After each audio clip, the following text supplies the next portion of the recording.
You're listening to For the Republic, a love letter to Star Wars animation.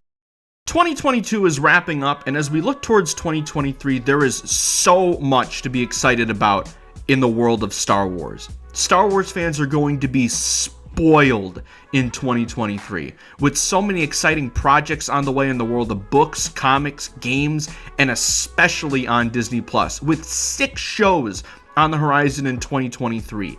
Easily the most packed year of content we've had since the Disney acquisition a decade ago. I've seen plenty of creators and friends of mine share their most anticipated Star Wars projects for 2023, and far and away the one project I am barely seeing anyone say is their most anticipated project, heck, the one I'm barely seeing anyone even talk about, is the upcoming series Skeleton Crew. With little information on the series besides the fact it's coming next year, it's kind of understandable why that's the case. But for me personally, I am incredibly excited for this series, perhaps more than any of the other shows coming next year. Of course, it's incredibly easy to get excited about projects like Ahsoka and The Mandalorian Season 3, which are going to get the most attention. But I'm here to tell you why you should definitely not be sleeping on Skeleton Crew as we head into the new year.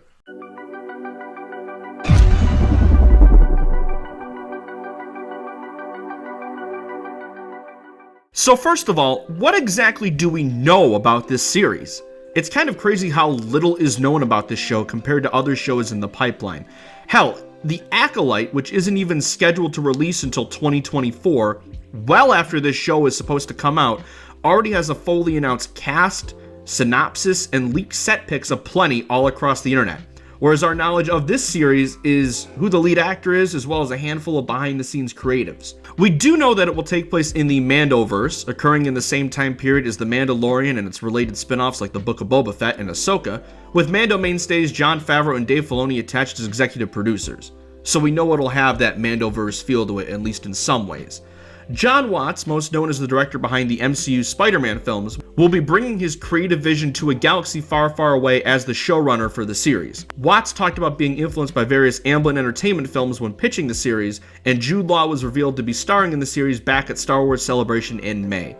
And that's where the list of what we know essentially ends. But the little scraps that those behind the show have given us about what we can expect are what excites me the most, and as a result, have made it one of my most anticipated of the upcoming Star Wars projects. I think the little amount known related to the series, as well as it getting somewhat lost in the hype for these bigger projects, is what is making the show stand out to me so much more. The mystery around what we can be getting with this series, and the fact that it feels the most new and fresh out of what is coming for live-action Star Wars next year. Do not get me wrong, I very much enjoy the other shows in the Mandoverse, and I am very excited to see the next adventures of Din and Grogu in March. But getting to see new aspects of Star Wars storytelling is what is really exciting me at the moment and energizing me as a fan. To see stories told in this universe that I previously thought were impossible. Andor was a game-changing home run for the franchise, with The Acolyte sounding just as different and fresh from a narrative perspective. And despite its connections to the Mandoverse, which can feel a little self-contained and less expansive for the galaxy at points, I am getting that same sense of freshness from Skeleton Crew. It simply feels like a show that will bring something new to the table. But what really appeals to me is how the show has been described in interviews. The series has been described as Stranger Things or The Goonies in space, with Watts stating that the show is a galactic version of classic Amblin Entertainment coming-of-age adventure films of the 1980s. And if that's not right up my alley, I don't know what is. I simply adore Stranger Things, so if the show's young cast is able to even come close to matching the charm and energy of the Stranger Things cast, this will be such a fun watch every week. As a sucker for coming-of-age stories, I also really love when there are opportunities for these types of stories to be told in the worlds that I love. Miss Marvel, for example, was one of my favorite shows of the year, mainly due to just how much I fell in love with the Khan family and friends the series was centered on. The superheroics were barely on my mind when I turned on the new episodes. I just wanted to see more of Kamala's life and her relationships with her friends and family. And I'm hoping we can have a similar story here with Skeleton Crew. Yes, it'll still be Star Wars, it'll have the familiar themes and visuals that we all know and love. And it being in the Mandoverse, I'm sure it'll have those moments where we can all cheer at our screen because, oh my god, it's Ahsoka! And all those other fun cameos. But I hope we get a series full of great character bonding moments between the young cast and that we get to see them grow up in front of us throughout the series. When Star Wars has dabbled in coming-of-age tales in the past, it's been a success.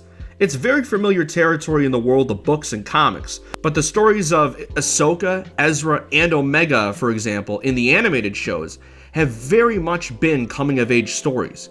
When we are introduced to these characters, we see them as the young, immature members of the cast with the most to learn, and by the show's end, we see them as the complex, well-developed, battle-hardened characters that represent the best that the light side has to offer. Getting to see a very character-driven story featuring a whole new cast of young characters in what's essentially Stranger Things but Star Wars, to me that sounds like a show that will hook me from the first episode. So yeah, in my mind, Skeleton Crew has the potential to be one of the most unique Star Wars shows we've ever had, and I cannot wait until we get more revealed about the series. I love Jude Law, so the casting is off to a great start. But I hope we get more news soon about who will be playing the rest of the new cast, who's going to bring these new roles to life, and so we can speculate about what type of characters they'll be playing, and what dynamic Jude Law will have with this cast. Is he going to be a hero? A villain? A character we already know? I cannot wait to find out. 2023 will be an incredible year for Star Wars, and Skeleton Crew will be perhaps what defines the year when it's all said and done. Thank you for checking out this new series. I hope you guys enjoyed it. If you enjoyed this video, I recently put out an article talking about this exact topic, why you should not be sleeping on Skeleton Crew. I will be linking that in the description. And also, if you're new here, check out our podcast, For the Republic, a love letter to Star Wars animation. We have new episodes coming out going through the Clone Wars chronologically, and we review each new episode of the new shows as they're coming out. We recently did our Andor discussions, and we will be back in January to talk about the Bad Batch Season 2. See everyone soon, but until then, take care, and may the Force be with you. Always.